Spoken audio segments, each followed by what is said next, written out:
fire, you know. Because he's sitting over there, I will ask one question about Malik being on the other side and then now being on this side.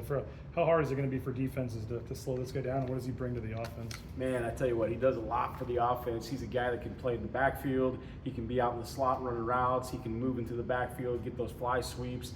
He's a great utility player that can do a lot of different jobs. And the thing that Malik gives us that some of the other backs don't is he can find that crease, put his foot in the ground, and get upfield quickly. So it's really making us be really gap sound and making sure that we all do our jobs anytime he's got the rock, because he will find the open crease. And I like it because he likes to talk a little junk to me every once in a while. I like that. I was gonna say your DBs, they like talking too. It seems like it's a pretty good combo there to go. Oh yeah, those guys, and I like that because that's what's going to happen in the game, right? Obviously, you can't let it go across the line, and there's things that can't be said, you know, period, point blank. But I like a little trash talk out there because that happens in the game. Like, well, let's simulate the game when we're out there practicing. But I think Malik does a good job of, you know, getting under their skin by his play, not necessarily what he's saying. Just a broad observation, Erik, the first couple of days. Like, what do you think of how it's gone so far for your defense? Yeah, I think the whole team has practiced well. I think we've been very efficient in our practices. Defensive guys, right now, we've been really stressing high communication, high effort. We got to take the ball away more, and we got to tackle better. That's just the life, right? That's things we didn't do well last year. That's where a lot of our X plays came from. It wasn't busting assignments. The guys did a good job in that last year, but we've got to tackle better. We've got to have better leverage to the football, and we've got to communicate, because when this group communicates and are on the same page, they play at a high level. When there's a lack of communication, that's where some things go awry. What are you seeing from lack of strip sacks last season, takeaways as a general rule? Just what are you doing specifically to make improvements in that department? Yeah, so we've got a turnover circuit before practice, and then if we don't reach our goal within practice, Coach Fraser's got them back on the turnover circuit again, which includes a strip sack, which includes punch drill, which includes a turnover type circuit for both the big guys and the little guys, just a whole bunch of different things. And then with the D-line, we have created a few drills to get that ball out more, because you're right, you would think 55 sacks, you would have the ball on the ground a little bit more. So those are things we have to do better. What's the improvement of Max Steege been like this offseason? You know, like, I think to the outside eye, like, everybody's going to be like, oh man, he's made leaps and bounds. But he was a really good player last year, just behind another really good player. So, like, Max Steege got in the game. He played, I don't know, I'm going to call it 20% of the snaps, and ended up with 4.5 sacks, I think. So he's been a good football player. Now he's getting all the reps of the first team, getting that communication piece, and he's really taking his game to another level. Really excited for Max. I know you root for all your players or whatever, but I mean, just the guys with stories like that coming over from the international. He was telling us how he got here and went on like a caravan, is riding in the back of the van, going to all the camps, and Frank Miley found him. I mean, just guys with cool stories like that. Is that easier for you as a coach or fans, I guess, to kind of latch on to guys like that? Yeah, I think anybody, and it doesn't have to be a guy from overseas. It doesn't have to be, but any of those guys that have overcome all the odds to get to where they get, and be thankful for what they get, be appreciative for what's given to them, how they're coached, take notes. And it doesn't have to be a guy from Germany. It's guys that came from the middle of nowhere, guys that come from the inner city that grew up with not a lot around them. Anybody that's beat those odds, those are the guys I'm rooting for. And I'm rooting for everybody on our team, but you got a special place in your heart for all those guys. Obviously, Ahmed and JVM were a pretty potent duo for you guys last year. Can Jaden and Max be that similar duo this year? I really believe they can. And not that, you know, losing Ahmed is obviously a huge loss. I mean, he played last night for the Lions. I think he had 4 tackles. He's going to have an unbelievable NFL career.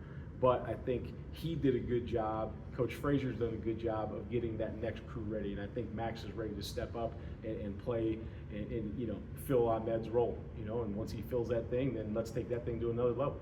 In terms of, like, I mean, you can't necessarily control, kind of, but not really, how many sacks you get. So in terms of, like, what you can control and what you need to replace with Ahmed leaving, like, what can Max do in those regards? Like, what can he control that will help fill what Ahmed left?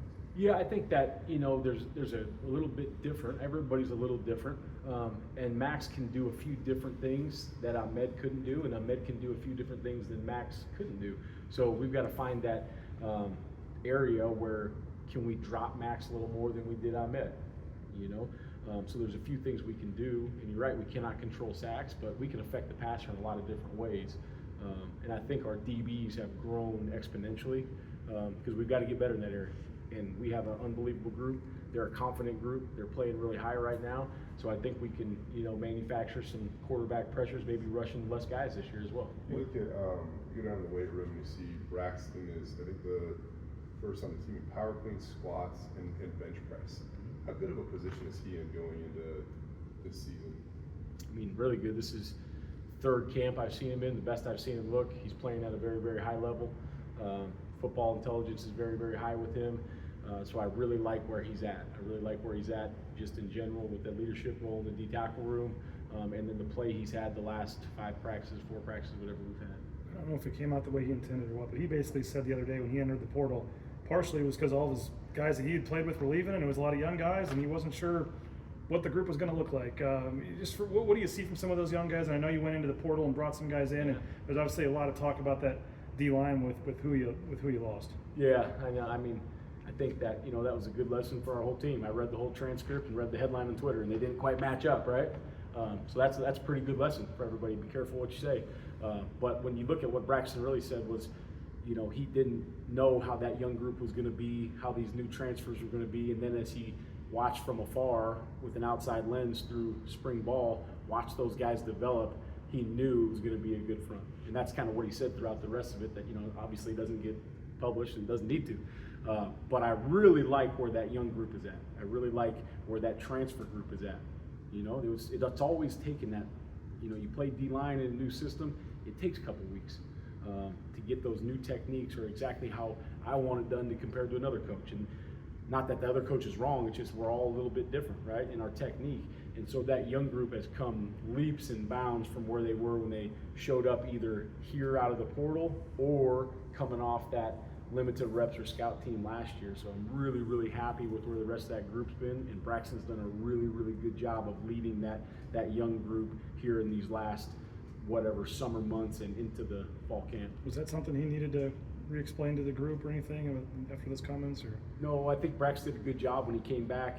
When he came back, he wanted to reach out first and foremost to the leadership group on our team, and then once that was done, talking to the D tackle room and the D line, and then the rest of the defense, and then trying to get to everybody on our football team and just have a one-on-one conversation so it could be open and honest, and everything could be out there in the open. I meant from what he said the other day. Oh no, because those guys are smart. Those guys are smart. They read the whole thing. They read the whole thing and they know what happened. How much more ideas are you seeing him line up in the middle of your defensive line? Yeah, I mean, it's always good when you have all you have all conference player in the middle. That's a good thing. Now hopefully we can develop one of those other guys to be an all conference player, right? Like I thought Herb Gums was an all conference player. He didn't get that credit, but to me Herb Gums was, if not the best defensive tackle in the league, he's one of the top couple. So I want to get another guy up to, if it's not all conference, it's a Herb Gun level, right? The middle of the defense has to be good. You have to stop the run, or else the rest of the stuff doesn't really matter. So we've got to put focus there. You mentioned the DBs, whether it's Mickey or Ganter or some of the new guys that have come in.